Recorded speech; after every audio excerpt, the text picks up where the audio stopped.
Et bonsoir tout le monde, salut, bienvenue. J'espère que vous avez passé un bon moment avec Virtual Note juste avant euh, pour euh, pour son touk. J'ai un trou de mémoire sur le programme. Je viens de voir le titre, il va me détester, c'est une catastrophe. Bon, c'est pas grave. En tout cas, ravi de vous retrouver. Euh... Merci à Galienne de nous confirmer que le son passe bien partout. Pour le sweet spot, c'était ça, le sweet spot de Virtual Note. On enchaîne tout de suite sur le meet-up et ce soir on a un sujet un peu différent des sujets qu'on a eu avant, qui était très technique, très sur la santé. Et ben maintenant on va attaquer pour la première fois un sujet 100% culturel avec une entreprise française qui ne fait que du contenu virtuel sur les techno immersives. Donc ça va être passionnant, sachant que la semaine prochaine, vous le savez, c'est Laval, mais c'est aussi Cannes et d'autres festivals aussi qui se tiennent. On va en parler avec Vincent. Bonjour Vincent. Bonjour. Ça va, Comment Louis? tu vas? Ouais, ça va, ça Ça va. va, ça va. Très bien. Écoute, moi, je suis ravi de t'avoir avec moi sur ce meet-up. Ça fait quoi? Ça fait des mois qu'on se dit qu'il faut qu'on le fasse en plus. Euh, donc, euh, Absolument. On le donc décale en c'est, permanence. et là, On ça y y est. arrive. Et en plus, on a un beau sujet puisque c'est ce que je disais en préambule et que tu m'as corrigé parce que je m'étais planté dans l'annonce. Mais c'est bien Cannes qui commence la semaine prochaine au lieu du cinéma s'il en est et qui a Oui. sa déclinaison immersive. Donc, on va en parler. Voilà. Mais avant, on va peut-être commencer par te laisser te présenter pour tout le monde. Voilà, Oui. dire qui tu es, Eh d'où ben, tu viens, ce que tu fais. je m'appelle Vincent Gutmann. Je suis le responsable du studio Small by MacGuff et aussi le créateur, fondateur de Small Creative avec Voyelle à cœur. Donc, j'ai deux entités dedans. On a le studio Small by MacGuff, c'est un label de l'entité historique MacGuffline, MacGuffline, qui a 35 ans dans les VFX. Et il y a 6 ans, on a décidé d'ouvrir un label à part pour aller chercher justement toutes les technologies immersives, mais surtout en fait rapprocher le monde du jeu vidéo, les moteurs 3D temps réel et tout, avec le monde des VFX pour créer une nouvelle façon de fabriquer des images et créer du nouveau contenu. Là où MacGuff fait vraiment du long métrage d'animation, du long métrage de la série. Alors évidemment, dedans, il y a du Netflix avec O2, Arsène Lupin, il y a des choses comme ça. On a du long métrage avec pas mal de longs métrages sortis encore l'année dernière, mais il y a aussi du long métrage d'animation avec Sam Sam, avec Around the World qui arrive. Nous, on va aller s'orienter vers tout ce qui est en dehors des écrans en général. Et on va leur implémenter en plus dans ce contenu des mécaniques interactives pour justement développer le côté actif des utilisateurs. Et après, on va déployer ça aussi bien sur des expériences en VR, des expériences en réalité augmentée, des expériences en réalité mixte, mais aussi du vidéo mapping, des tablettes tactiles, des choses comme ça. En fait, on va aller chercher tous les médiums.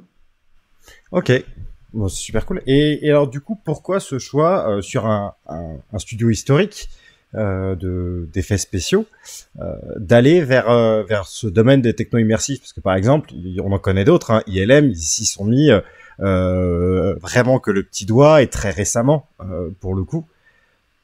Bah, en fait, ILM, ils ont le X-Lab quand même, qui est juste un truc de taré. Et Oui. après, ils sont quand même dedans, même en interne. C'est-à-dire qu'ils arrivent à avoir une puissance de feu où ils vont prendre tout leur Maya et ils vont le passer dans une reel et ça va pas trop. Ils vont moins le ressentir que nous.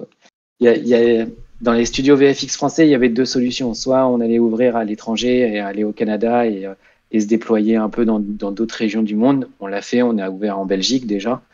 Voilà, c'est une solution qui marche, c'est quelque chose d'intéressant. Mais après, je dirais que dans l'ADN de MacGuff, depuis le début, c'est des gens qui font du développement, qui font énormément de choses comme ça.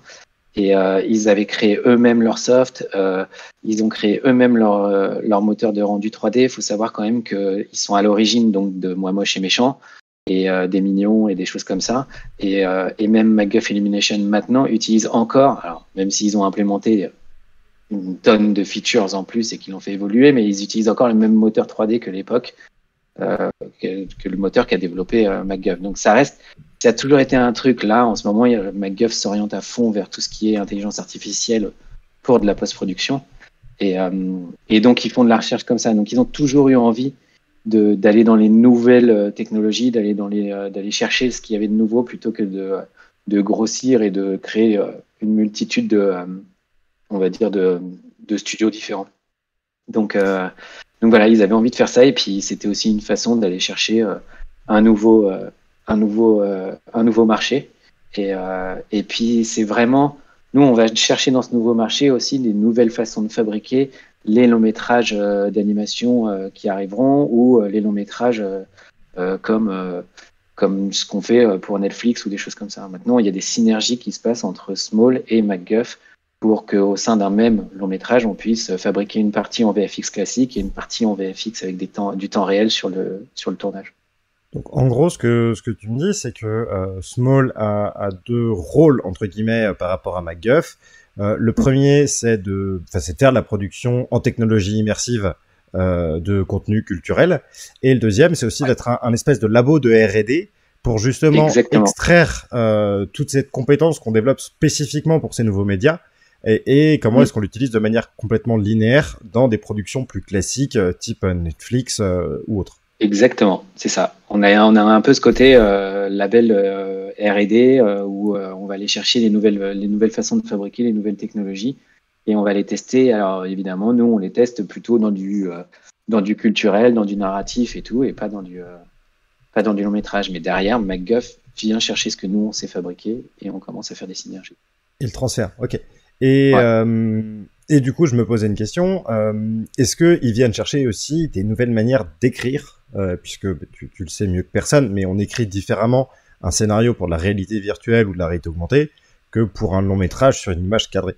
Est-ce que du coup, on s'inspire aussi de ces nouvelles manières de faire pour Alors, non, parce qu'en fait, MacGuff, c'est un vrai studio de VFX pur. Donc, c'est-à-dire qu'ils n'ont pas cette notion de dire il faut qu'on écrive du scénario. Eux, ils reçoivent du scénario, ils font des breakdowns, et derrière, ils ont une liste de shots qu'ils vont devoir fabriquer. Ils n'ont pas cette chose-là. Mais c'est vrai qu'avec tous les réalisateurs qui passent chez MacGuff en général, ou même les producteurs, ils finissent toujours par passer chez Small dans les mêmes bureaux, et on regarde, on parle, et ainsi de suite, et ils sont intéressés par ces nouvelles technologies. Et là, je dirais qu'il y a un transfert. On a Yann Kounen qui bosse depuis 30 ans chez MacGuff. Maintenant, il passe beaucoup de temps chez Small aussi parce qu'il a créé de la VR, il a appris à faire de la VR. Ça l'intéresse vachement d'aller chercher des choses là-dedans. Et lui, c'est presque plus lui qui transfère son savoir-faire du cinéma vers ce que nous, on fabrique, parce qu'il va transférer sa mise en scène. Et après, on le met on le fait travailler avec des créatifs technologistes. Nous, on aime bien ce nom-là et on pense que c'est un vrai métier. Et les créatifs technologistes, ils sont là pour justement accompagner ces réalisateurs, accompagner ces scénaristes, et leur montrer toutes les mécaniques interactives qui existent, et leur dire, bah voilà, tu vois, quand tu fais telle mécanique, regarde le ressenti que tu as derrière ton écran ou derrière dans ton casque, et ainsi de suite. Et voilà comment on va avancer ensemble. Plutôt dans ce sens-là que ça se passe. Donc non, mais ça c'était pour moi un peu clarifier le lien justement entre les deux. C'est important, et puis ça doit être quand même assez confortable peut-être d'être adossé à un gros studio comme ça. Est-ce que vous avez pas un peu les mains plus libres que d'autres créateurs? Alors, il faut savoir que c'est pas une grosse entreprise MacGuff, et c'est une entreprise familiale. Il n'y a pas un gros groupe derrière avec des millions de dollars qui débarquent et on est peinard. Donc on a quand même c'est pas l'image. On aimerait bien, hein, mais voilà, c'est pas. Il y en a beaucoup qui se disent, ouais, MacGuff, super grosse boîte, machin et tout. Non, c'est pas du tout du tapis rouge. On doit être juste rentable et s'en sortir. Donc voilà, on a les mêmes problématiques que tout le monde. Voilà. Maintenant, il y a quand même un truc qui est génial. C'est indéniable. C'est que derrière, il y a une puissance de feu avec une render farm ou avec des puissances de calcul comme ça qui sont énormes par rapport aux autres entreprises en France. Il y a un système informatique qui est hyper bien déployé, qui est stable depuis des années et des années, donc on galère pas. C'est clair qu'il y a un confort comme ça qui est super bien. Et puis c'est une entreprise qui, nous, voilà, comme je te disais tout à l'heure, tu vois, Small, c'est pas Small Studio, c'est Small by MacGuff. On sait qu'on peut capitaliser sur le nom MacGuff. C'est une vraie entreprise qui a 35 ans. Et ça, c'est important pour nous. Donc il y a quelque chose qui est bien là-dedans. Maintenant, on a les mains complètement libres, c'est-à-dire que on fait ce qu'on veut. On développe ce qu'on veut. On a juste, évidemment, cette notion où il y a un moment, il va falloir être rentable, ou faut pas perdre d'argent. Faut rentrer dans les frais au minimum. Pour rentrer dans les frais, c'est le minimum. Donc ça, c'est le but. Mais par contre, ce qu'on va chercher, ce qu'on va développer, on en fait ce qu'on veut. C'est là où on est un peu un labo de R&D, et ça, c'est intéressant. Super. C'est super cool. Ouais, et du coup, alors, quelles sont vos grosses productions? Alors, en ce moment, on a beaucoup, beaucoup de projets en cours de développement. Ok. C'est un peu le problème de je dirais, de ce passage-là, justement. Et ça, c'est parce qu'il y a un an, on a ouvert la structure de production. Donc, justement, avec Voyelle, on a ouvert une structure, en plus de Small by McGuff, on a ouvert une structure de production qui s'appelle Small Creative. Cette structure, en fait, elle a pour but de valoriser ce que faisait le studio. C'est clair que dans une économie, dans l'économie qu'on a autour de l'immersif, les budgets de développement de R&D et les budgets qu'on a pour fabriquer, en fait, sont hyper faibles et ne peuvent pas prendre en compte tout ce qu'on va avoir comme apport et tout le travail qu'on fait en R&D et ainsi de suite. Donc, souvent, on a fabriqué des choses et on s'est retrouvé coproducteur parce que, bah oui, les budgets étaient un peu limités, donc on a fait beaucoup d'apports en industrie, donc on nous a filé des parts de copro et tout. Et après avoir beaucoup réfléchi avec Voyelle, ben, on s'est dit, en fait, la vraie solution, c'est de monter une structure de production qui va nous permettre de monter en copro en amont des projets, d'apporter en fait notre savoir-faire chaque on va dire expérience immersive. On va apporter notre savoir-faire et on va pouvoir l'accompagner pour la diriger dans le bon sens. C'est-à-dire que quand un scénariste arrive et qui dit bah, moi je veux faire cette expérience en VR et qu'on la lit et qu'on fait mais c'est pas du tout de la VR, c'est plutôt soit une exposition muséale, soit un truc en AR, enfin ça n'a rien à voir avec ça. Bah, maintenant qu'on peut être producteur ou coproducteur, on peut avoir ce mot à dire. Avant, on le subissait, on ne pouvait pas. Donc voilà. Et donc maintenant, depuis un an, on a développé, on en est à 14 projets en cours de développement.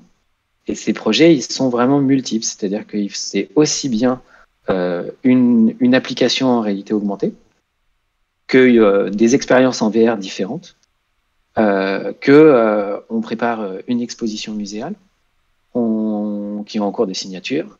On prépare, on travaille sur en fait, on accompagne la Fondation Martel, qui est un endroit mais magnifique à Cognac, qui est une fondation d'art contemporain et qui est un sublime bâtiment assez dingue.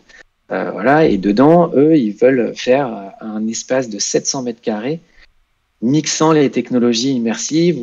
Voilà, donc on a travaillé sur un parcours utilisateur qui permet de passer dans des expériences où les utilisateurs vont découvrir les différentes technologies immersives. Ils vont avoir des petits ateliers un peu do it yourself où ils vont pouvoir fabriquer des petites choses. Alors ça peut être des trucs tout bêtes avec des Raspberry Pi ou ça peut être avec des petites Kinect, des choses comme ça, des ateliers très simples, des petits dessins qu'ils envoient dans un mur de projection. Et puis après, ils vont voir justement ce qu'ils peuvent créer, ils vont pouvoir le diffuser, mais en même temps, derrière, ils vont voir des artistes qui sont en résidence et qui, eux, vont créer des expériences immersives et qui vont pouvoir utiliser aussi tout le plateau pour les diffuser. Donc, ils vont se retrouver aussi bien dans un espace où ils vont pouvoir, eux, tester et voir ce que font les autres. Et après, justement, pouvoir avoir cette discussion avec les gens. C'est hyper intéressant comme endroit. C'est un truc que je trouve, c'est un endroit magnifique que je trouve absolument canon. Donc voilà, donc ça, c'est un des projets, par exemple, qui est en cours. On est sur la partie, justement, on est en train de déterminer tout le parcours utilisateur. L'exposition muséale, c'est une très grosse exposition. Alors, je pourrais pas vous donner le nom ou vous donner tout ça. C'est prévu pour 2024. C'est une très grosse exposition, mais c'est une exposition qui va mélanger du vidéo mapping, qui va mélanger. Alors, on est en train de travailler sur de l'application avec de la création d'avatars pour qu'un avatar puisse nous suivre. On est en train de créer on travaille sur vraiment des tablettes tactiles évidemment pour resituer où ça se passait et ainsi de suite. On va avoir, on va pas mettre de dispositif dedans parce qu'on a besoin de passer un flux. On va pas mettre de dispositif type casque, je veux dire, ou type réalité augmentée avec des casques aussi ou réalité virtuelle parce qu'en fait on a besoin de passer tellement de flux que on peut pas. Donc voilà, on travaille sur ça, c'est quelque chose. On a un gros projet qui est en cours de finalisation qui sera diffusé au Festival de Lacoste cette année, donc dans le Luberon, et c'est un truc assez improbable puisque c'est une conférence d'astrophysique menée par David Elbaz, qui est un célèbre astrophysicien français, sur la naissance des galaxies. Et en fait, tout ça sera augmenté sur la scène par des projections sur tulle et sur écran et sur sol avec une dizaine de vidéoprojecteurs. Et en même temps, dedans, on va avoir des danseurs qui vont venir et qui vont accompagner tout ça. Ça s'appelle la Danse des Galaxies et c'est un spectacle de 1h30 qui arrivera le 11 août à Lacoste. Là, je peux vous dire que les équipes, elles sont à fond. Il y a aussi, on prépare des expériences VR plus classiques qui sont narratives sur. Alors là, on a un peu tous les styles parce qu'on en a une où c'est l'accompagnement des personnes âgées en fin de vie. Alors ça paraît un peu dur comme ça sur le papier, mais en fait, c'est quelque chose de très mignon parce que c'est en format animation 3D. Et c'est plutôt poétique, c'est pas quelque chose de violent ou de dur, c'est vraiment juste quelque chose de poétique. Donc voilà, on a un projet autour de l'évolution des espèces. Et donc on est en train de travailler aussi sur du comportemental de méduses par rapport à notre comportement en tant qu'utilisateur dans le casque. On va avoir des méduses autour de nous qui vont réagir différemment. Donc ça, c'est des briques qu'on est en train de fabriquer. Voilà, on a des projets aussi. Ouais, c'est assez cool en fait, parce que si tu t'agites, elle ne réagit pas pareil que si tu es calme. Et puis évidemment, ça va avec quelque chose qui va avec justement l'évolution, c'est-à-dire qu'il y a toujours les parties où au début tu vas avoir un peu peur, mais tu es intrigué, donc tu vas t'approcher et puis tu vas mal réagir et ta réaction souvent c'est de la violence. Et après finalement, tu vas finir par faire du mimétisme et ainsi de suite. Donc c'est une évolution comme ça qu'on va faire ressentir aux gens dans le casque VR. C'est hyper intéressant. On travaille aussi, on a un projet en fin de développement, mais sur du théâtre immersif. On travaille sur 2 versions différentes de théâtre immersif. Pour ça, voilà, on a vraiment des projets qui englobent à peu près tout le spectre. On a un théâtre immersif qu'on est en train de développer au sein de l'Aquarium de Paris, qui va pas forcément utiliser des devices, mais on va augmenter l'Aquarium de Paris comme si c'était surtout une base sous-marine. Et en fait, c'est basé sur une IP qui existait dans les années 90 qui s'appelait Polaris, qui était un jeu de rôle. Et en fait, c'était un jeu de rôle où l'humanité s'était réfugiée sous les mers et parce que la surface de la Terre n'était plus accessible et n'était plus vivable. Et à force de se réfugier sous les mers, évidemment, au bout d'un moment, il y a 2 clans qui se créent. Il y a le clan des Downers et le clan des Uppers. Et donc, les Uppers veulent repartir sur la surface de la Terre en se disant que ça y est, elle est réhabitable et qu'on peut revenir sur la surface de la Terre. Et les Downers veulent devenir des hybrides et veulent évidemment pouvoir se greffer des branchies et vivre sous l'eau. Et là, on va faire rentrer les gens dans l'Aquarium de Paris comme si c'était une base et comme s'ils étaient réfugiés depuis une autre base qui vient d'exploser. Et donc, ils sont traités comme des réfugiés dans une base, évidemment, dans laquelle l'oxygène est compté, c'est compliqué de nourrir tout le monde et tout. Et on va avoir des vrais acteurs qui vont prendre les gens, qui vont les mettre qui vont les équiper avec des tablettes tactiles, comme ça ils pourront faire des choix au fur et à mesure de leur trajet, qui vont les équiper avec des capteurs cardiaques, comme ça on va pouvoir suivre le rythme cardiaque et jouer sur le stress des gens pour que on puisse jouer sur leur consommation d'oxygène. Et voilà. Et donc là, on va aller vraiment les immerger complètement dans une base et leur faire prendre des choix directement comme des mécaniques de jeux vidéo. Alors ça faut que tu me dises quand tu sors ça m'intéresse. Je veux aller voir ça. Au fait, est-ce que tu peux me redémarrer ta caméra? Elle a frisé. Ah, elle a frisé, ouais. Elle a frisé. Je te redémarre tout de suite. Et alors, j'ai une petite question, et on va parler d'un de vos projets, puisqu'on a un des... Est-ce que ça marche mieux? Oula, on a Agalian, elle est en train de changer. On a Agalian qui est allé visiter un peu votre site, et en fait, il y a un truc que je t'ai pas dit, mais on a déjà streamé du contenu de Chessmall. On a streamé Ayahuasca. Alors, attends. Votre application Ayahuasca, on a un des streamers de la Web TV qui l'a traité. Donc si on pouvait en parler quelques minutes, ça pourrait être très cool dès que tu as réussi à récupérer ton retour.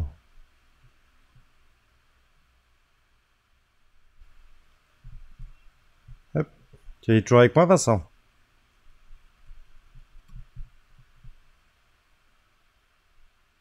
Allô? Ah, c'est terrible. Je ne te vois plus, je ne t'entends plus. Je pense qu'il faut que tu te déconnectes et que tu te reconnectes pour qu'on s'assure que tout fonctionne bien.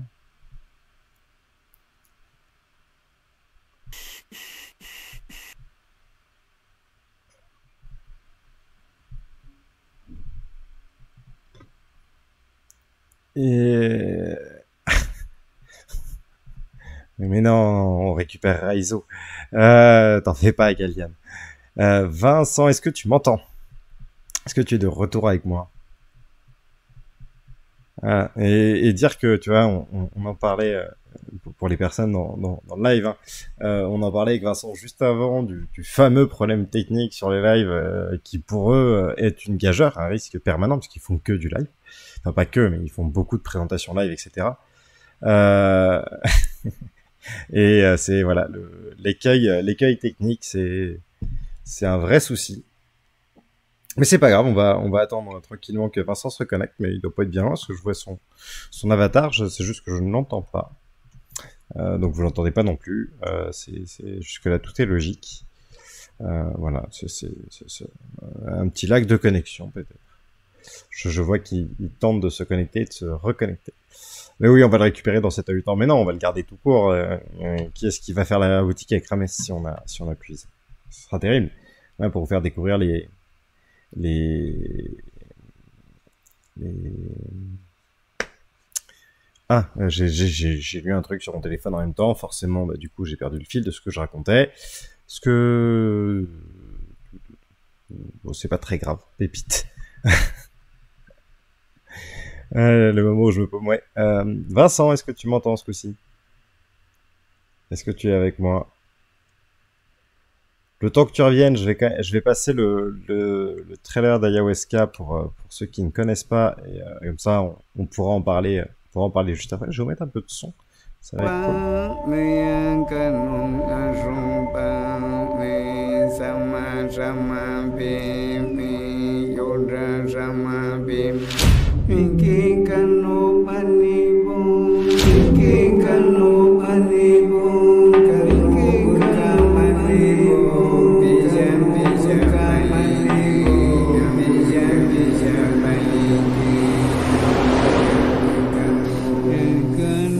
Vincent?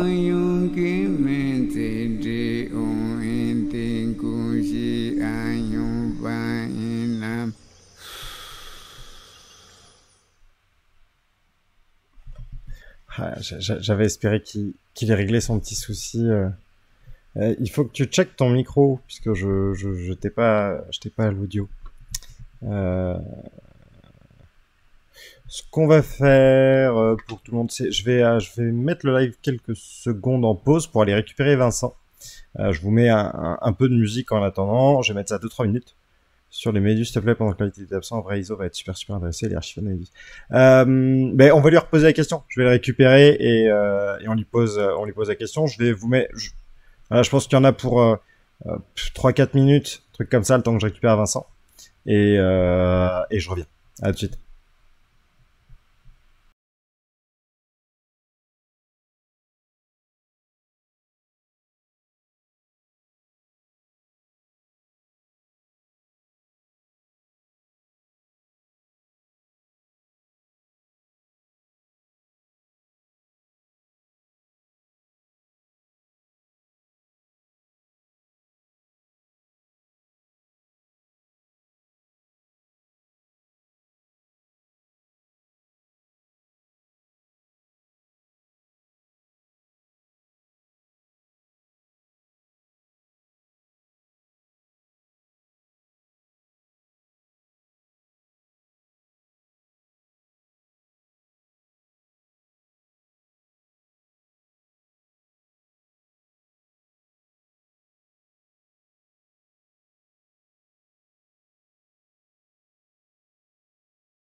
Hop. Désolé, ouais, je me suis fait dégager de Discord un moment et après, impossible de revenir dans le serveur. Donc, je sais pas pourquoi. Même pas 3 minutes et nous voilà déjà de retour. Alors, est-ce que tu peux nous redonner le nom de l'appli sur les méduses et quand est-ce qu'elle serait disponible, cette expérience? Parce qu'on a... Ah, sur les méduses, ça s'appelle Beta Aquari. C'est en cours de développement et elle sera disponible quand on aura réussi à la rentrer en production. Donc, c'est pas tout de suite. J'imagine plutôt dans 1 an et demi, ce genre de projet-là. Eh ben, écoute, je note non parce que celui qui a fait, c'est ce que je te disais juste avant que on se sépare, enfin qu'on a eu le petit souci. On a donc Isocel qui est un des streamers qui avait testé votre projet Ayahuasca, qui est disponible. Et ça lui avait beaucoup plu. Voilà, donc je me suis dit que j'allais te transmettre. Est-ce que tu pourrais nous parler un peu plus de ce projet du coup? Et merci pour les personnes de suivre la chaîne. Ouais, d'Ayahuasca, ouais. Ah, Ayahuasca, c'est un projet qui est assez dingue, donc réalisé par Yann Kounen. Et en fait, c'est un trip autour de l'ayahuasca. C'est un peu on va dire le ressenti ou l'ensemble de ce qu'a fait Yann, parce que Yann il a beaucoup exploré l'ayahuasca. Et en fait, ça fait 20 ans, pas loin de 20 ans qu'il prend de l'ayahuasca et qu'il a testé des choses comme ça. Et donc, il nous a fait créer une expérience comme ça autour de l'ayahuasca. Et c'est un voyage, donc c'est à peu près le voyage qui se passe dans le corps quand on prend de l'ayahuasca. Donc, c'est assez compliqué à imaginer parce que c'est quelque chose de très intérieur, c'est quelque chose d'assez fort parce que c'est en fait au début, l'ayahuasca c'est un peu comme un poison, c'est assez bizarre, mais du coup la réaction du corps, ce qui se passe au début, c'est le rejet du poison et c'est voilà, donc on passe par une phase qui est hyper dure, hyper violente, pour après revenir vers la lumière et revenir vers l'énergie positive. Mais créer une expérience autour de l'ayahuasca avec une équipe qui n'en a jamais pris, et ben ça donne des conversations assez improbables avec Yann, donc justement d'essayer de comprendre ce qu'il voulait nous dire et d'essayer de comprendre ce qu'il voulait faire et voilà à quoi ça ressemblait alors qu'on n'en avait jamais pris et j'avoue que personne n'en a jamais pris et même après. Voilà, mais du coup on a dû créer ça. Ça a été notre première très grosse expérience VR à fabriquer. On fabriquait des trucs plus petits, plus cool avant. Ça a été aussi une vraie intégration dans le workflow de Small du pipeline temps réel. Et ça a été on utilisait un petit peu Unity, on jouait un peu avec, on était très précalculé parce qu'on profitait de notre render farm et des choses comme ça. Et là, ça a été le moment aussi où chez Small, on a switché vraiment vers une équipe beaucoup plus temps réel, même si elle est accompagnée toujours de gens qui font du précalculé en général, mais voilà. Mais c'est une expérience assez incroyable parce que ouais, c'est tout un voyage de 20 minutes à l'intérieur de son corps, en fait, où on va descendre dans les limbes et on va aller chercher l'énergie positive tout au plus profond de nous-mêmes. Et voilà, donc on l'avait présenté à Tribeca en 2019. Et c'était assez incroyable parce que on a eu, donc il est passé dans pas mal d'endroits et tout. Et ce que je trouve assez génial avec cette expérience, c'est que les gens en ressentent jamais en mode ah ouais super. Ils ont juste vécu quelque chose, donc c'est une vraie expérience. Ce qui est le but premier de ce qu'on veut faire. Et ensuite, on a eu des gens comme ça qui se mettaient. On avait pour Tribeca, on avait créé une Maloca. Donc c'était vraiment une petite maison en bois qu'on avait créée dans laquelle les personnes rentraient et ils venaient un peu s'isoler et ils regardaient l'expérience assis sur un tapis. C'était un peu dur parce qu'il y avait à peine un coussin et c'était sur du bois sinon. Et en fait, ce qui était très drôle, c'est qu'on a vu des gens se mettre à faire du yoga, on a vu des gens vraiment à se mettre à faire de la méditation en même temps, des trucs comme ça. Et c'était vraiment un rendu assez drôle à ce niveau-là. Chacun réagissait différemment. Il y en avait qui avaient très peur parce qu'évidemment, on a des bestioles autour de nous au début. On a des serpents qui viennent nous entourer, des choses comme ça qui sont assez dures à encaisser. On se fait avaler par un anaconda, c'est des trucs comme ça. On voyage à l'intérieur du corps du corps de l'anaconda. Donc il y a des trucs comme ça qui sont assez costauds. Et voilà, donc on avait des gens qui avaient très peur au début, et puis au bout d'un moment, quand l'énergie positive revient et qu'il y a toute la lumière qui revient et tout, bah là, ils sont un peu en trip, quoi. Et il y avait cette notion de trip qui était très drôle. Donc ça a mis pas mal de temps à être développé. C'est une très très grosse usine à gaz. On adorerait le faire porter sur Quest et trouver une solution pour le porter sur Quest. On travaille sur une techno pour faire ça, mais elle n'est pas simple parce que Ayahuasca en fait mélange tout ce que les moteurs de temps réel détestent, c'est-à-dire de la transparence, plein d'assets, mais il y a énormément de choses qui sont faites en remarching et en procédural, c'est-à-dire que on n'a pas modélisé directement des assets, mais on les a codés avec des formules mathématiques pour que ce soit des mondes infinis. Et donc c'est ça qui était assez cool. Mais du coup, porter ça sur un Oculus Quest, c'est très compliqué. Donc on cherche des solutions. On a trouvé des solutions, il faut juste qu'on arrive à les rentrer dans des budgets. En tout cas, là dans le chat, on nous dit si tu le portes sur Quest, ce sera Day One pour lui. Donc voilà, tu as déjà au moins ton premier. Bah je sais, on adorerait le porter sur Quest. On a des réflexions dessus, on cherche des solutions. Hein, et je peux vous dire, on travaille avec nos coproducteurs dessus, avec Atlas. Avec Antoine Kérol qui pousse à mort pour qu'on le mette sur Quest et on cherche des solutions ensemble. Voilà. On adorerait que Oculus nous aide à le mettre sur Quest. Il faut trouver un interlocuteur sur Oculus, ce qui n'est pas toujours évident. Ouais. Et du coup, là, quand on se promène un peu sur la page de Small by MacGuff, vous avez quand même remporté pas mal de prix, puis des jolis, hein, quand on voit des choses comme le Arles Festival ou le Rain Dance ou le New Image Festival. Ouais, il y avait des trucs à Berlin, il y avait des trucs comme ça, ouais.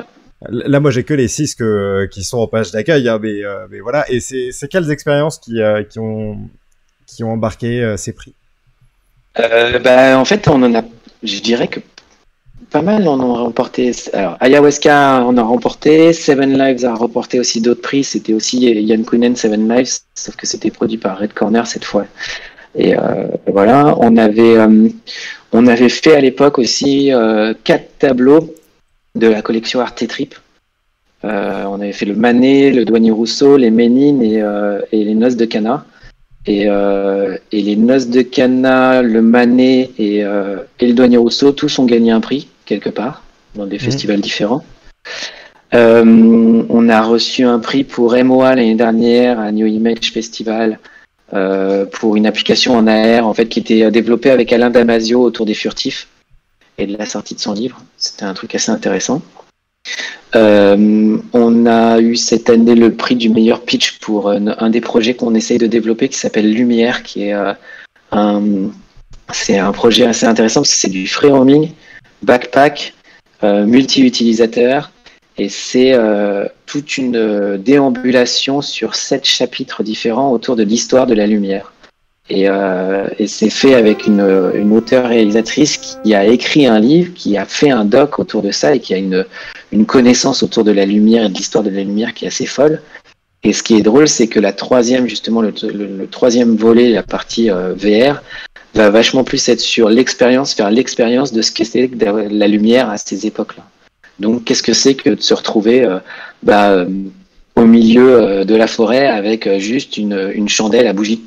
Et on voit rien. Et donc, en fait, c'est presque faire l'expérience du noir. Et ça, c'est intéressant. C'est comme ça que donc, comment on avance, comment on se déplace dedans. Et puis après, on va se retrouver à qu'est-ce que c'était que les rues qui ont eu leur première aussi lampadaire, voilà, et qu'il y en avait un tous les 20 mètres. En fait, on se rend compte aussi qu'on voit pas grand-chose dans une ville comme ça. Et puis après, il y a eu l'électricité et ainsi de suite. Et puis, il y a eu les voitures et développer des autoroutes qui ont fait que on a développé les lumières encore autrement et ainsi de suite, jusqu'à arriver à la ville du futur, qui est la ville blanche et qui est justement le côté maintenant trop de lumière, quoi.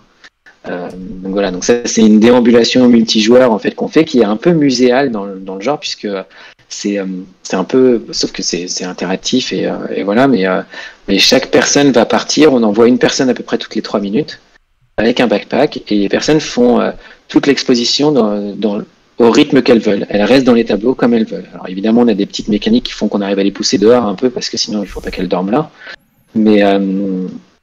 Mais voilà, ça dure entre, je dirais que la personne, si elle va le plus vite possible, ça va durer 12 minutes, voire 15. Et celle qui va vraiment rester, elle durera 25 minutes à peu près. Et on envoie des gens comme ça dans une petite déambulation sur 150 mètres carrés. Alors pour le coup, quand même là, en complément de ce que tu disais, alors tous les RT Trips moi, que vous avez fait, je les ai regardés et je les aime beaucoup. Voilà, je trouve que c'est toujours très très plaisant. Merci. Pour les gens dans le chat, tous les RT Trips sont disponibles gratuitement sur Vimeo et sur YouTube. Ouais. Et vous pouvez les regarder depuis un casque de VR avec les applis YouTube VR ou un navigateur. Donc ça c'est cool. Et justement, et pour la lumière, j'ai fait le test parce que tu en avais fait une démo. Ouais, on est venu chez toi. Ouais, c'est ça. Et du coup, c'est incroyable. Donc voilà, quand ils le sortent, jetez-vous dessus parce que ça vaut carrément le détour. Et il y a une question qui est extrêmement. C'est que le premier. Et c'était que le premier tableau. Moi, je veux voir les autres. Ouais, c'est que le premier tableau, c'est ça. Maintenant, il nous faut des sous pour le produire. Et donc on a, voilà, c'est la bouteille à la mer. Voilà, c'est la bouteille. On cherche des lieux et des sous. Tous nos projets, on cherche des lieux et des sous. Écoute, des lieux, on peut s'arranger. Des sous, je jette la bouteille avec toi. C'est compliqué. En attendant, on a une question du chat qui est vraiment pertinente. Quand justement du fait que les RT Trips sont mis à disposition gratuitement sur YouTube. C'est quoi le modèle économique derrière, du coup? Est-ce que Arte commande, paye et diffuse à perte ou autrement? Voilà, c'est pas. Alors, je sais pas qui a perdu le plus d'argent là-dedans sur les 4 tableaux. Le Arte commande, en fait, Arte demande, c'était un appel d'offres à l'époque qui avait été lancé à des producteurs et tout le monde devait évidemment répondre à ça avec, c'était drôle, ils avaient lancé juste le thème était génial en fait, c'était de prendre un tableau et de l'expliquer autrement. Les premiers, nous on a fait les premiers parce qu'on a fait les Ménines. En fait, c'est un spin-off d'une émission qui existe sur Arte en général, qui s'appelle Les petits secrets des grands tableaux. Ouais. C'était quelque chose que faisaient les films des poissons volants à l'époque. Et en fait, ils ont décidé de décliner un peu ça dans la VR. Et on avait fait quelque chose au début. C'était les Ménines, le premier qu'on avait fait, et qui était très cartésien, très genre dans l'explication exacte du tableau. Et puis plus on a avancé dans le temps, on a fait les noces de Cana, et après on a fait le Manet, et à la fin on a fini de donner Rousseau. Et là, c'est devenu vachement plus justement quelque chose d'intéressant. C'est devenu quelque chose qui était beaucoup plus expérientiel. Voilà, on n'était plus dans la pure explication, surtout que le Donnier Rousseau, c'était plus sur un tableau, mais sur plusieurs tableaux. Et donc ça, c'était un appel d'offres. Il fallait trouver évidemment un grand tableau connu et voir lui trouver un vrai propos et voir comment on pouvait le découper. Donc ça, c'était des producteurs qui ont choisi ça.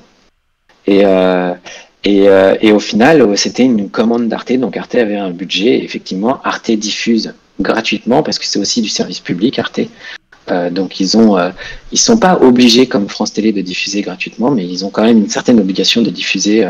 Ils n'ont pas l'obligation de gagner des sous, on va dire. Donc ils peuvent diffuser à perte. Et là, c'est une diffusion à perte. Arte, c'est un super acteur de la diffusion en VR. Alors un peu moins en ce moment parce que les diffuseurs VR sont un peu moins au niveau de la télé. Et voilà, mais ça reste Arte et France Télé sont les deux entités qui ont diffusé le plus d'expériences en VR et qui nous accompagnent le plus là-dedans. Et c'est bien dommage d'ailleurs qu'Arte ait arrêté son application Arte 360 parce que c'était quand même une mine d'or de contenu. Ouais, mais en fait ils étaient bloqués parce qu'ils pouvaient plus aller en 6DoF et ils pouvaient plus aller dans d'autres expériences. Donc ils ont mis un modèle différent maintenant, c'est-à-dire que ça peut être gratuit sur les stores et en même temps ils peuvent diffuser du 6DoF et d'autres expériences. Donc c'est là où au final ils continuent à en faire et ils continuent à accompagner les gens, quoi. Donc ça reste quand même pas mal. Mais leur appli était bien et puis ils ont vachement aidé. Ils ont développé énormément de projets comme ça. La collection était canon, vachement. Ah non, mais la collection, elle était démente. Et justement, on avait bossé avec vous et Arte sur les EHPAD pour pouvoir amener ces contenus-là aux personnes âgées dans les EHPAD parce que ça fonctionne. Enfin, c'est des très beaux contenus culturels et le saut de qualité Arte, vu qu'ils étaient à la manœuvre de ce truc-là, garantit des contenus qui sont ouf, quoi. Moi, j'ai jamais vu un seul contenu qui sort de chez Arte en immersif, que ce soit produit, coproduit, commandé, qui tenait pas la route. Donc voilà. Si Arte veut s'y remettre. On est quand même passé dans la VR par une phase pas expérientielle mais expérimentale. Ah oui, grave. qui nous a fait beaucoup de mal à la technologie parce que ça a donné la gerbe absolument à tout le monde. Et du coup, on est arrivé dans un modèle où quand on arrive maintenant et qu'on présente ça, alors nous, on a une partie où aussi on fait de la pub parce qu'il faut bien qu'on vive. Et donc, quand on essaye de présenter des agences et tout, on a beaucoup de gens quand même qui nous disent la VR, j'ai essayé, j'ai la gerbe, ça, j'aime pas du tout et tout. Et ça, c'est un peu lié à la partie l'époque expérimentale un peu bizarre qui a été faite justement au tout début, quoi. Donc, Ouais. Et puis pour le coup, je trouve que, alors, moi là, j'en veux un peu aux gens qui ont fait de la pub à cette époque, tu vois, sur les années 2014. En vidéo 360 avec des cardboards, parce que alors eux, ils nous ont tous rendus malades. C'était quand même un peu la cata. Et on paye encore les pots cassés avec les gens qui te disent ouais, la VR, ça rend malade. Vous savez quand, en 2014? Vous savez qu'il y a 7 ans qui sont passés d'innovation entre les deux, quand même. Et on a un peu fait 2-3 trucs quand même. Quand on voit les prémices du cinéma, c'était quand même pas top non plus, quoi. Donc voilà, ça avançait assez vite quand même. Ouais, quand il fallait tourner encore les bobines à la main, ouais, il fallait pas que ça sautait de partout et tout. Ouais, c'était la cata, hein. Mais bon, c'est les débuts de l'innovation. Écoute, il nous reste un petit quart d'heure et j'aimerais qu'on parle du festival de Cannes, justement, et de ce que vous allez y faire, de ce que vous allez y présenter. Et à ton avis, alors, qu'est-ce que ça veut dire que des grands acteurs comme ça accordent de plus en plus de place au cinéma immersif dans leur salle? Oula, ouais. J'ai un point de vue très compliqué là-dessus. tu as 15 minutes. Allez, 30. On a le temps d'y aller, quoi. Non, alors nous, on a été sélectionné à Cannes pour présenter un projet. On n'est pas en compétition. On est au XR Gap Financing. Donc c'est pareil, c'est un projet qu'on a en collaboration avec Tamanoir, qui est un autre studio de VR et d'autres technologies immersives. Et c'est un projet de théâtre immersif dans un casque avec une actrice live, combinaison de motion capture Xsense, donc on récupère une motion capture temps réel, et de 3, pour l'instant le développement est fait avec 3 casques pour 3 participants, mais on montera jusqu'à 12 participants. Et toute l'histoire se passe autour de l'histoire de Calamity Jane et de comment c'est devenu la plus grande stand-upeuse et la première stand-upeuse de l'Ouest. Donc, on a développé un prototype comme ça qui nous a fait passer toutes les barrières technologiques. On l'a aussi montré chez toi et tu l'as vu aussi. Très bien. Mais voilà. Et là, en fait, on a été sélectionné au XR Gap Financing justement pour présenter et encore aller chercher des sous autour des projets comme ça, parce que faut quand même comprendre un truc, hein, c'est que le nerf de la guerre, c'est d'essayer de trouver de l'argent pour ces projets-là. C'est pas facile. Les systèmes de diffusion sont tous différents et ainsi de suite. Voilà, donc voilà, il faut trouver des diffuseurs, des lieux, des machins, plein de choses différentes. Là, c'est un modèle différent encore de ce qu'on fait par rapport à Lumière ou quoi que ce soit, parce que c'est un système, un dispositif technique extrêmement simple qu'on installe en moins d'1 heure ou voire 1 heure dans n'importe quelle salle. Ça prend une actrice, ça prend un opérateur technique et encore, franchement, dès qu'on démarre la machine, ça marche tout seul et ça va. Et on peut faire passer comme ça jusqu'à 12 personnes toutes les 25 minutes ou 30 minutes, ça dépend de l'histoire qu'on raconte.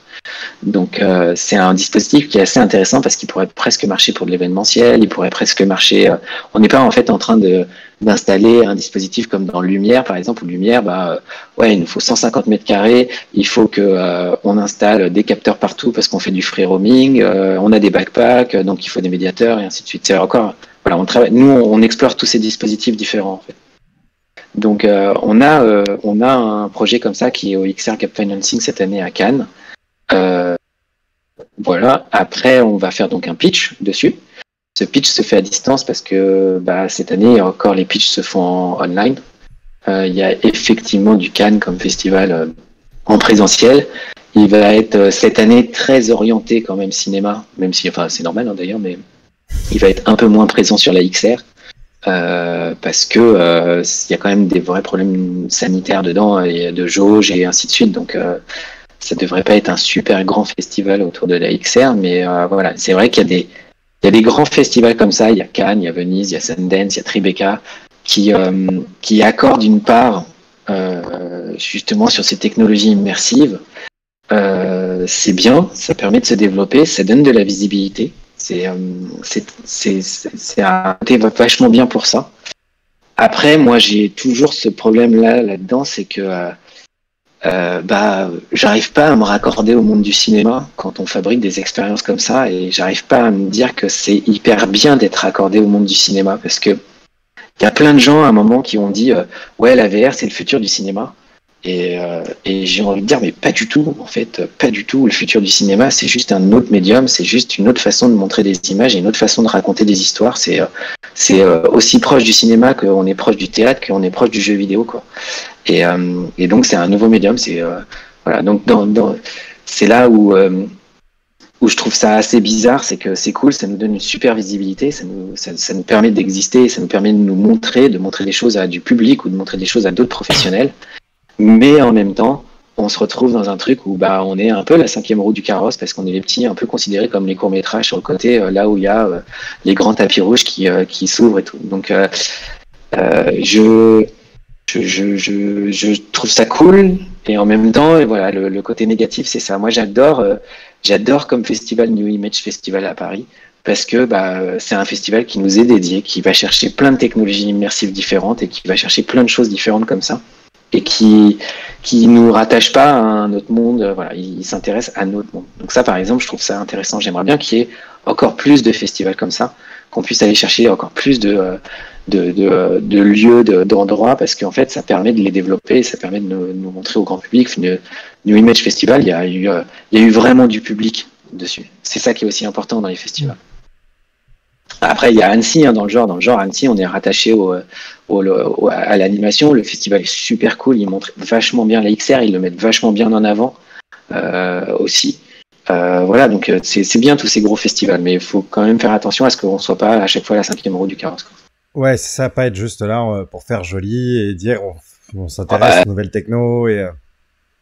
Après, tu vas avoir, tu vois, un grand réalisateur, un grand producteur et un grand acteur qui va passer et puis qui va dire c'est sympa, vous rigolez bien vous avec vos casques et vos baby-foot, quoi. Il y a un moment, c'est un vrai métier, c'est un vrai médium, il y a des boulots derrière, il y a les gens qui bossent ici, ils ont fait des études. Enfin voilà, c'est pas, je trouve pas ça. Je fais toujours très attention à ça, et surtout parce que je viens du studio et à valoriser le travail des gars qui sont derrière les machines, et à faire bien comprendre que c'est pas des geeks en fait qui jouent au baby-foot tout le temps et tout, c'est aussi des mecs qui ont des bacs +5, +7 ou voilà, qui sont plus proches de l'ingénieur que du mec qui joue à la console toute la journée, quoi. C'est fini le geek dans la cave, ça n'existe plus, hein. Ouais, ça n'existait plus là, et ici voilà, il y a des machines, il y a des frais, il y a des canapés, il y a des trucs comme ça nous coûte une fortune tout ça à installer, parce que pour fabriquer il faut que il y a des conditions de travail, il y a des machines, enfin il y a une infrastructure qui est hyper importante, quoi. Et voilà. Et ça représente des sous et des investissements, et donc ça peut pas être considéré juste comme ça en disant c'est sympa, vous vous amusez bien vous avec vos 3 casques.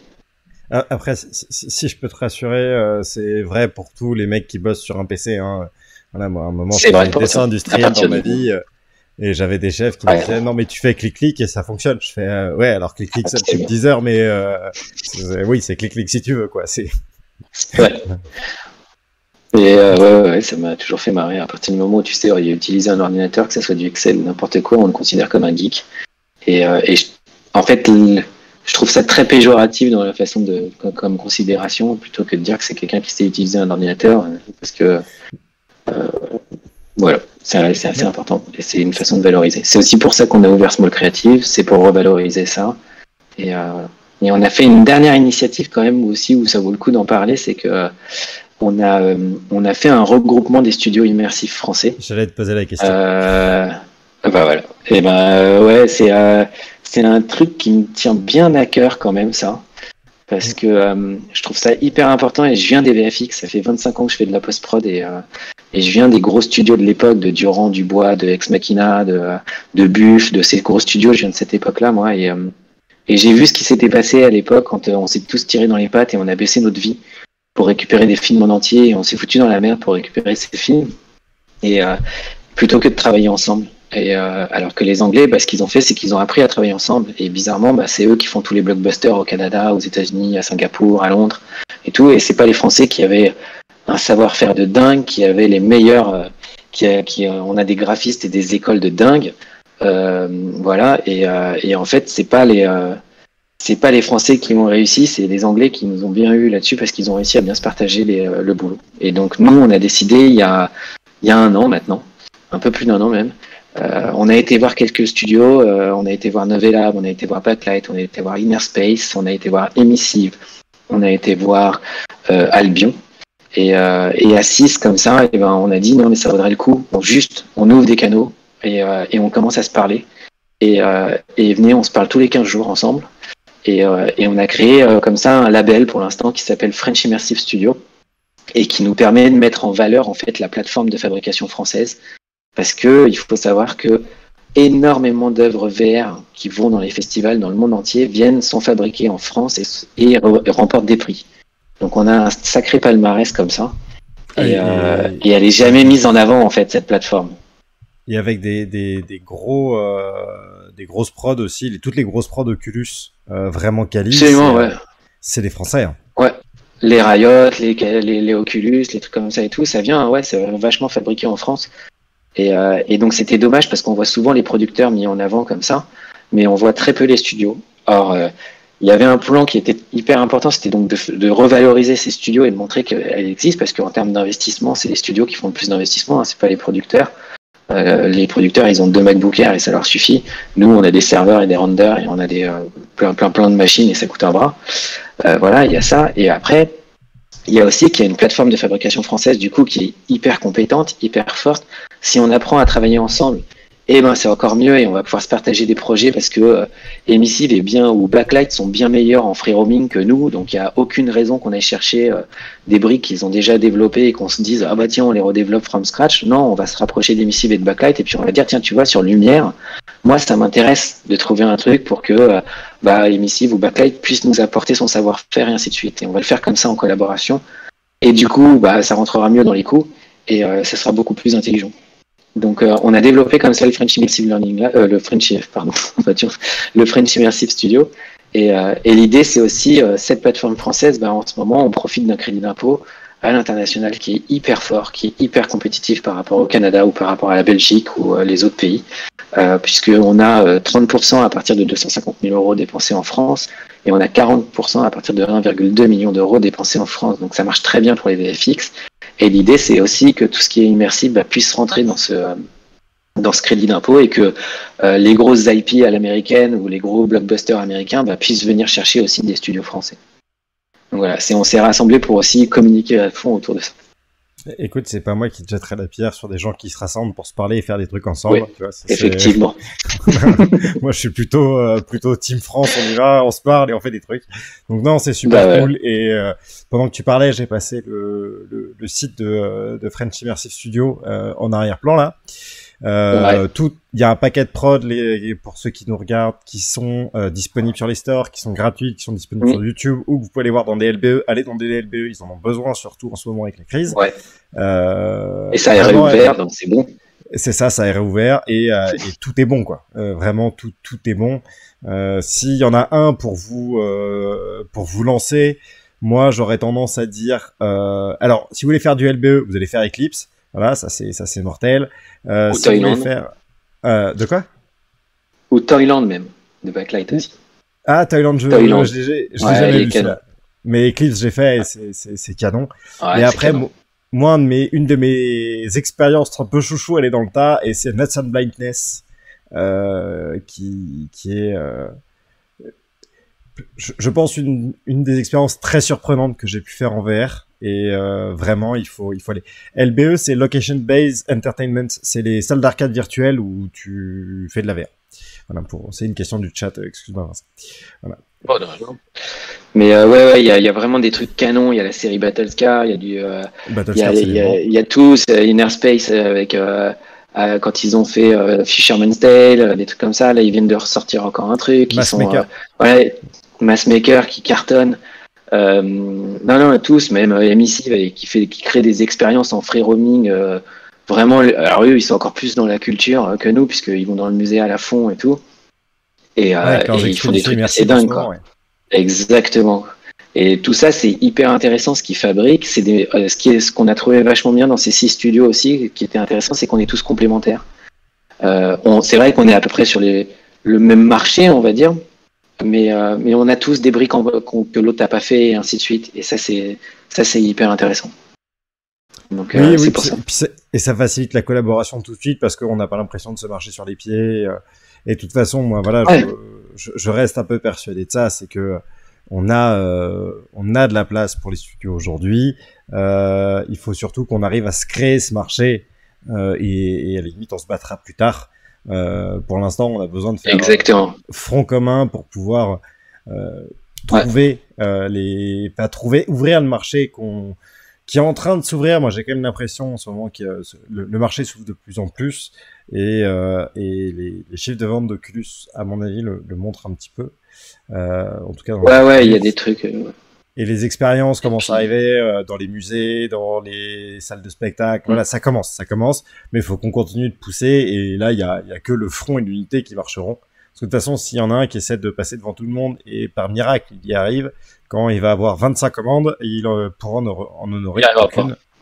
Et il va se planter et il va fermer parce qu'il faut savoir un truc. Enfin, moi, l'exemple que j'ai, c'est Life of Pi, l'Odyssée de Pi, qui a été fait par un studio incroyable. Le mec, il a eu l'Oscar. Le lendemain, il a fermé parce que, évidemment, c'est un tel investissement de faire un film comme ça, pratiquement tout seul. Il y avait quelques autres studios, évidemment, dedans. Mais c'était un tel investissement pour lui que il n'a pas tenu le coup après, quoi. C'est toujours la problématique. Mais oui, il y a un engouement en ce moment pour la culture. Allez voir, il y a Sensory Odyssey qui va arriver au Muséum d'Histoire Naturelle. Il y a plein de trucs qui arrivent vachement bien. Les musées, ils sont à fond là-dedans.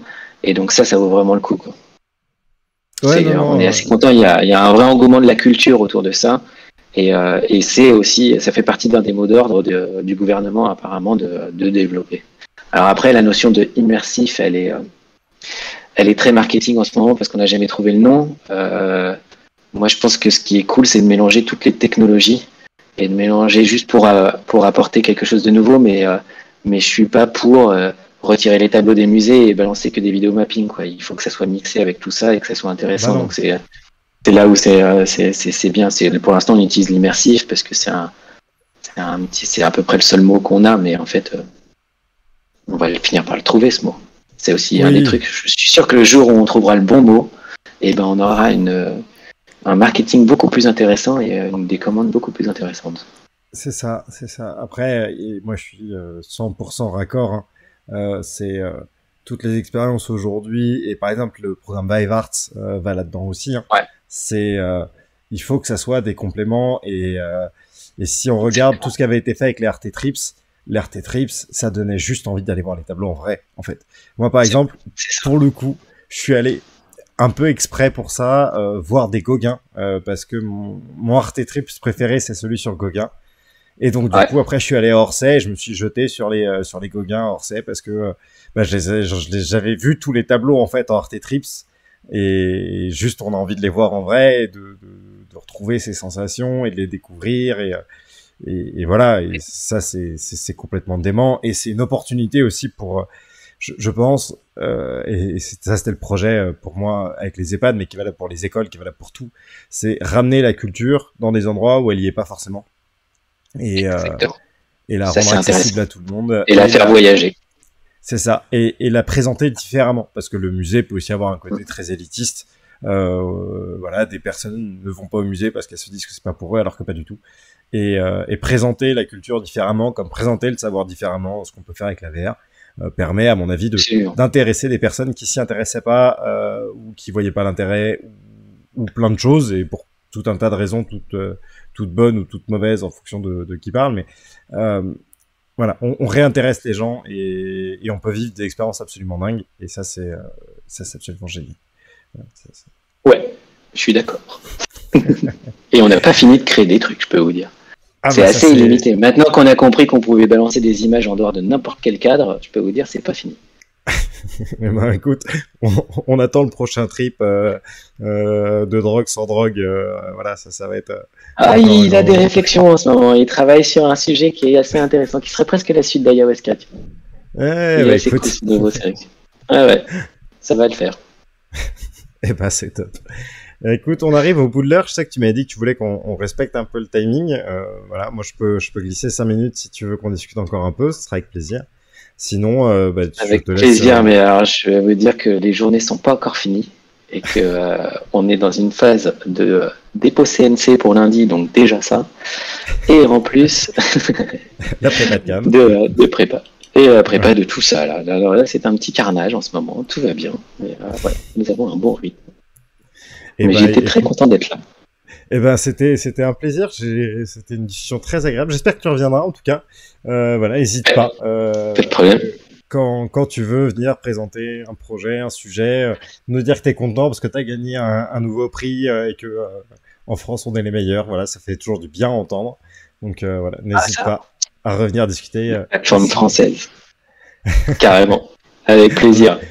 On prend les branlées en football, on les met en culturel. Moi, je crois que le truc me va. Je trouve que c'est pas mal. Ça marche. Écoute, merci beaucoup. On prend 30 secondes, nous, dans le Discord après. Je dis au revoir au chat et à YouTube et je suis à toi. À tout de suite. Merci tout le monde. Au revoir. Pour les gens qui sont sur YouTube et qui arrivent jusque de la vidéo, déjà merci de les regarder. Venez nous voir en live sur la Web TV ETR tous les jeudis de 18 à 19 pour les meet-up professionnels. On aborde plein de sujets, vous le voyez là dans la playlist que vous êtes en train de regarder. Et vous pourrez poser vos questions en live, interagir avec nous, ce qui est toujours plus sympathique que de regarder juste le replay. Pour ceux qui sont en live avec moi, écoutez, je vous en donne 20 petites minutes, quelque chose comme ça. Je reviens après avec toute l'équipe d'XR 360 pour les news de la semaine. Ne bougez pas et à tout à l'heure. Ciao.